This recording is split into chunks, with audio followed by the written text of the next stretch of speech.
Okay, welcome back. I've also started the recording. I think we have 1 more minute, so let's wait.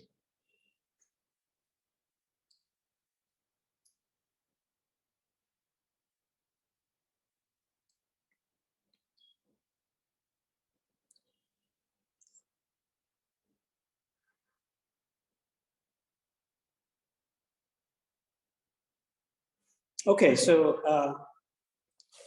we're talking about matrix groups. So, groups are abstract objects.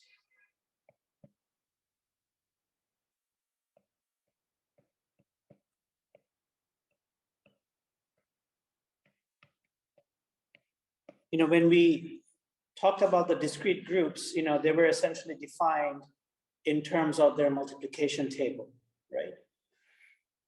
So, however, most of the Lie groups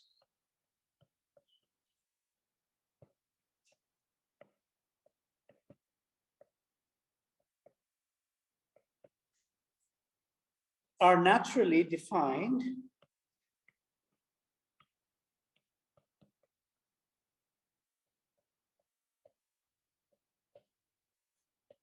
in terms of matrices. Okay. And so not only that, a given matrix group can be represented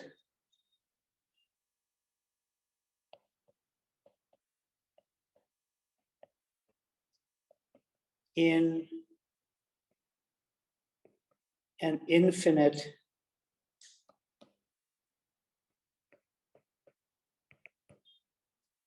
number of ways.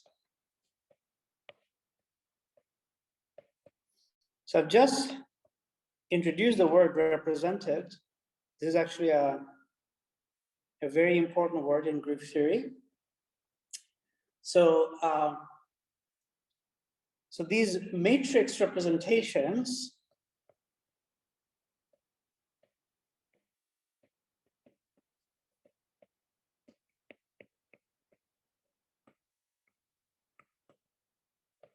of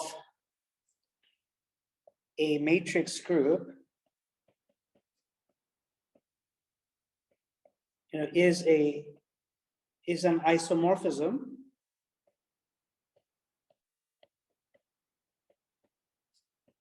between the matrix group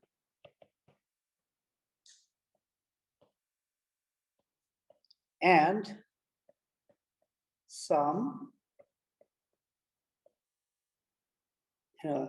subgroup or some subset, I should say, some subset that is some sort of embedding of, say, the relevant, say, GLNR or GLNC. So what I mean is that suppose you take a group like SU2. It's a matrix group of 2 by 2 unitary matrices with determinant 1. But there could be a representation of this group because it's a complex group. For some given n, you could find a subset of this group. So there is some subset of this group H such that it's isomorphic to SU2, where H is some n by n set of n by n matrices. Okay. So this would be an n by n representation, an n-dimensional representation of SU2. Okay, so I'm being very vague here and just explaining the idea qualitatively, but I will make it more precise. Sure. Can we call this embedding in the GL group of n-dimension? Yeah, it's an embedding.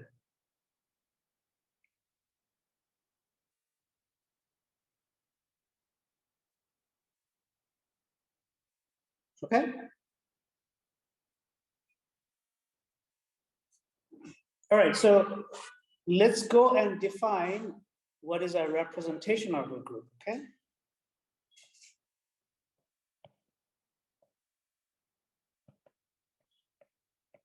And representation theory is an important aspect of group theory.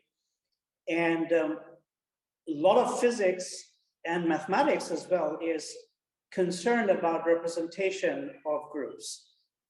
So a group theory would not have much value without representation theory.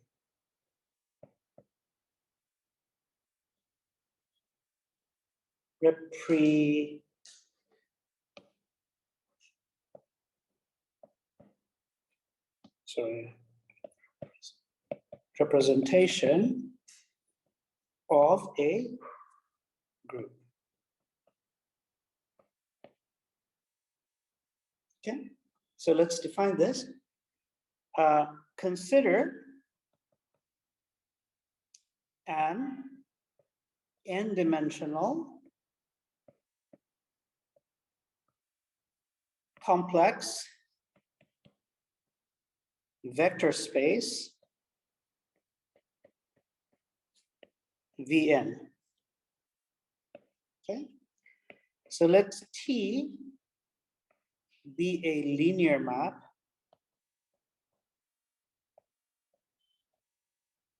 on Vn, that is T maps Vn to itself, such that T acting on some element X in Vn goes to some other element X prime, which is T acting on X. Okay. And T must have the property that T alpha times X plus beta times Y is equal to alpha T of X plus beta T of Y, where X and Y are elements of my vector space, and alpha and beta are elements of the field of complex numbers. Okay, so this equation expresses linearity. Sorry. This expression is the statement of linearity. Okay. Now, if the map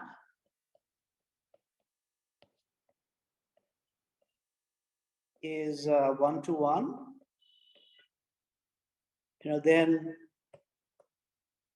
there exists the inverse map T inverse such that T inverse T acting on X is equal to T inverse acting on X equal to X, right? The identity operator acting on X, which is X, right? For all X.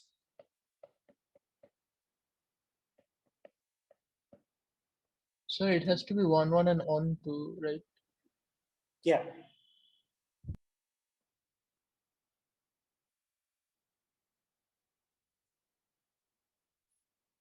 So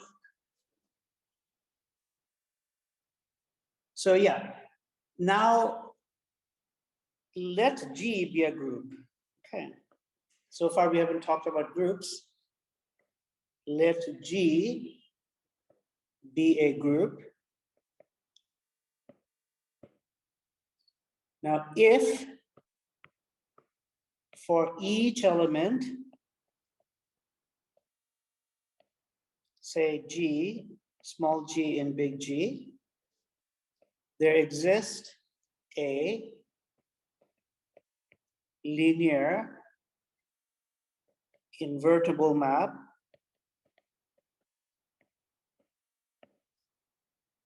T such that G1, the T acting on G1 composed with G2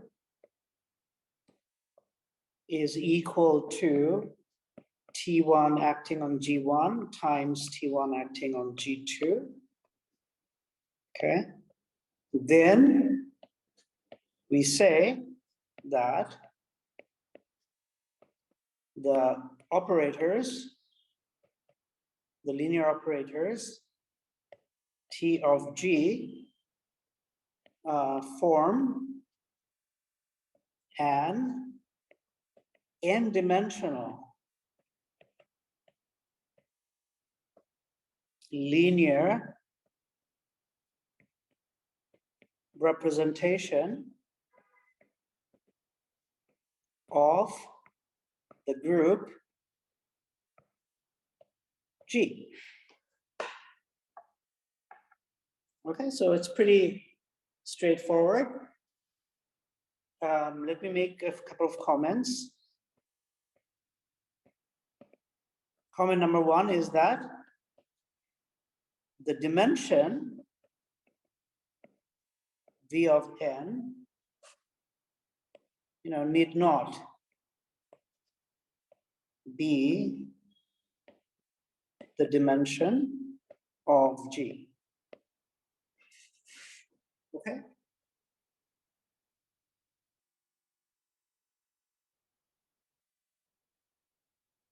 In fact, in most cases, it's not.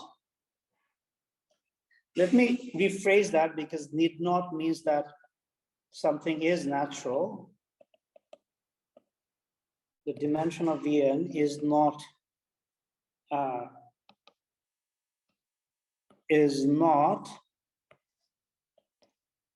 in general the dimension of G.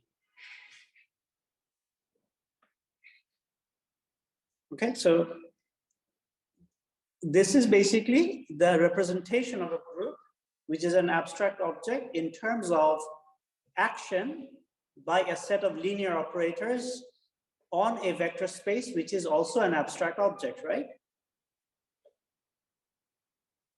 When I talk about a vector space, what do you think? What is a vector space? Can someone tell me? A vector space is an abstract concept.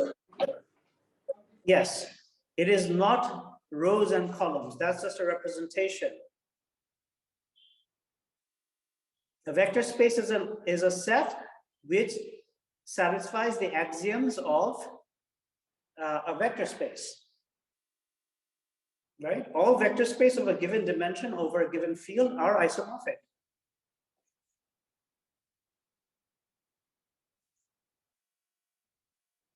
Okay. To specify a vector space for finite dimensions at least, all you need is the dimension and the field over which you are defining it.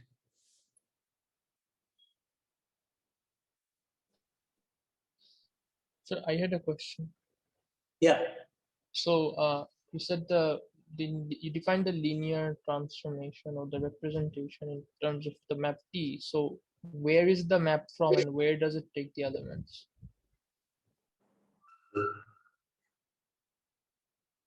The map is from the group to the space of linear operators. Isn't T in the space of linear operator? Yeah. So acting it all on an element cannot put it in the space of linear operator. That should be in some other space. because like T and T of X are the same thing. T of X is an element and T is the operator. So like where is the target? I mean, where is the codomain? Let me see if I understand this. So, okay, I think it's probably, my notation was not the cleanest.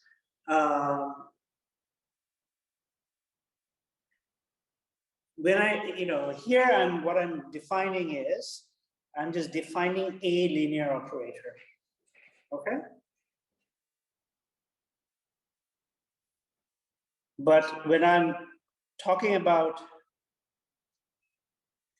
the representation, I'm defining a set of linear operators, which I'm calling T.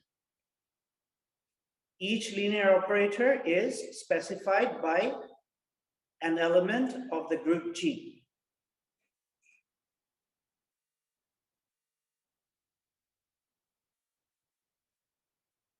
Okay? So here I have essentially multiple linear operators, T, each of which are specified by an element G.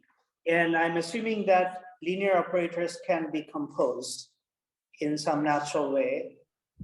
So T is a map from G to Vn, right?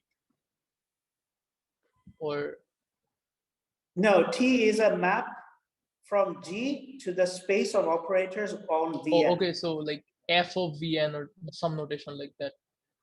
Exactly, yeah. Oh, okay, yeah. Okay, good. Any other questions or comments?